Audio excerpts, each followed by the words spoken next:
पिछले कुछ दिनों की बात करें तो सोना और चांदी दोनों ही धातुओं के भाव काफी तेजी से ऊपर की तरफ ढकेले गए हैं।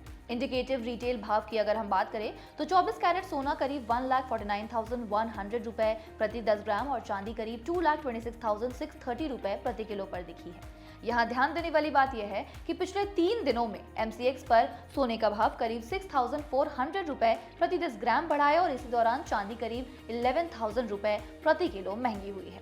ऐसे में सबसे अहम जो सवाल उठता है वो ये है कि सोना और चांदी के दाम आखिर इतने क्यों बढ़ रहे हैं। क्या तेजी का जो ये सिलसिला है वो यूं ही कायम रहेगा या फिर अगस्त और सितंबर में भाव और बढ़ेंगे या गिरेंगे। ऐसे में एक आम इन्वेस्टर को फिलहाल क्या करना चाहिए, चलिए आपको डिटेल में समझाते हैं।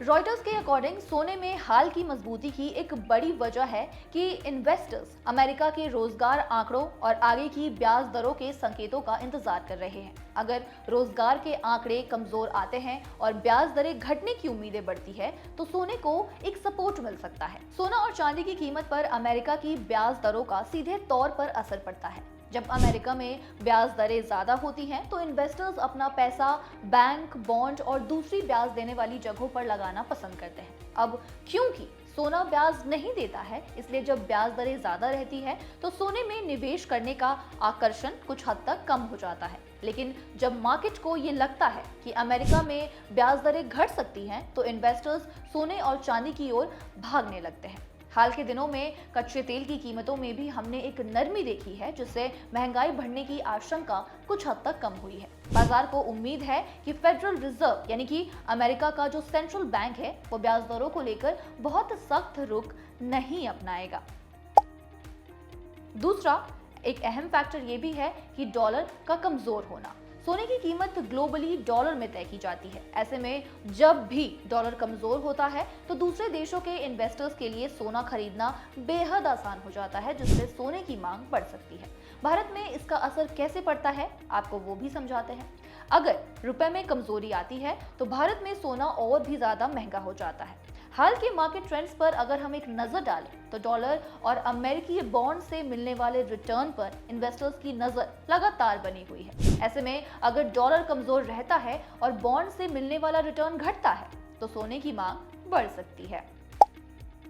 इन सब के बीच जो बड़ी खबर निकल कर आ रही है वो ये है कि दुनिया के कई केंद्रीय बैंक अपने विदेशी मुद्रा भंडार में सोने की मात्रा को बढ़ा रहे हैं। केंद्रीय बैंक सोना इसलिए खरीदते हैं क्योंकि वो अपने पूरे भंडार को केवल अमेरिकी डॉलर पर निर्भर नहीं रखना चाहते। सोने को लंबे समय में भरोसेमंद संपत्ति माना जाता है। कई मार्केट एक्सपर्ट्स का ये मानना है कि केंद्रीय बैंकों की खरीदारी सोने की कीमत को लंबे समय में सपोर्ट दे रही है। भले ही कुछ दिनों या कुछ हफ्तों के लिए सोने में गिरावट आए, लेकिन लगातार खरीदारी से नीचे के भाव पर मांग आ सकती है।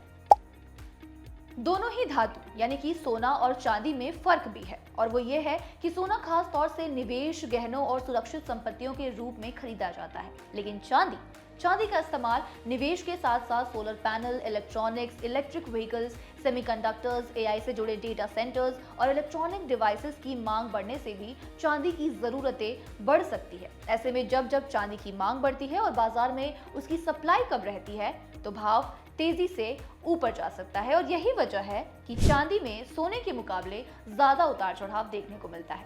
हमारे देश में चांदी की सप्लाई को लेकर भी दबाव की खबरें तुरंत सामने आती हैं। रॉयटर्स की एक रिपोर्ट के अनुसार चांदी के इंपोर्ट पर लगाई गई पाबंदियों के बाद घरेलू बाजार में सप्लाई कम हुई और भारत में चांदी का भाव अंतर्राष्ट्रीय भाव के मुकाबले 10% से ज्यादा प्रीमियम पर चला गया।